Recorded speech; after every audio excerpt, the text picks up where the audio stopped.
السلام علیکم ورحمۃ اللہ وبرکاتہ۔ کل ایک ویڈیو بنایا تھا سوشل میڈیا پر ایکٹیو رہنے والی بہنوں کے نام، اسی سلسلے کی ایک دوسری کڑی۔ میں ان اسلامی بہنوں سے مخاطب ہوں جو سوشل میڈیا پر بہت زیادہ ایکٹیو رہتی ہیں اور پردے کا بالکل خیال اور لحاظ نہیں کرتی ہیں۔ میرا ان سے چند سوال ہے۔ کیا میری بہنیں اس بات کو جاننے کی کوشش کریں گی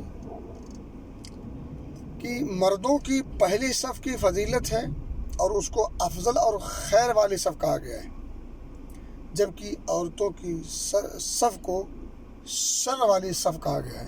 کیوں؟ دوسری بات یہ ہے کہ اگر مردوں کے ساتھ عورتیں بھی نماز میں جماعت کے ساتھ حاضر ہوں اور امام صاحب کچھ بھول جائیں تو مرد حضرات امام صاحب کو یاد دلانے کے لیے سبحان اللہ زبان سے بولیں گے، مگر عورتوں کو زبان سے بولنا منع ہے۔ انہیں کہا گیا ہے وَالتَّصْفِيقُ لِلنِّسَاءِ، عورتیں اپنی دونوں انگلیوں کو اپنے ہاتھ کے اوپری حصے پر ماریں گے، ہتھیلی پر، اور اس سے وہ امام صاحب کو آگاہ کرنا چاہیں گے کہ آپ سے کچھ غلطی ہو رہی، کچھ بھول ہو رہی، کچھ سہو ہو چکا ہے۔ اس بات پر بھی کبھی غور کیجیے گا۔ کیا آپ اس بات پر غور نہیں کریں گی کہ مسجد میں آنے سے زیادہ افضل ہے گھر میں پڑھنا؟ کیا چیز؟ نماز۔ اور گھر کے باہری حصے میں نماز پڑھنے سے زیادہ بہتر ہے گھر کے اندرونی حصے میں،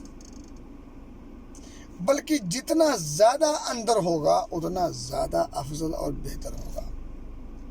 اس نقطے پر آپ کیا غور کرنا چاہیں گی؟ اس نقطے پر اگر غور کر لیا تو یقین جانیں سوشل میڈیا پر آپ اس طرح سے دندراتی نہیں پھریں گی، پھر آپ سوچنے پر مجبور ہوں گے۔ اور ایک بات یاد رکھیں، شریعت مطہرہ نے آپ کو پردے کا اہتمام کرنے کی تاکید کیا ہے، آپ کی بدخواہی کے نام پر نہیں۔ آپ کو جو مقام دیا ہے، جو عزت دی ہے، جو مرتبہ دیا ہے، جو درجہ عطا فرمایا ہے، اس درجے کا لحاظ رکھتے ہوئے یہ پابندی عائد کی ہے۔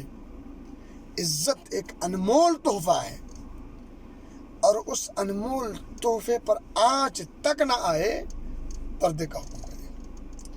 محرم اور غیر محرم کے تمیز کا حکم دے دیا تاکہ آپ کی عزت بحال رہے۔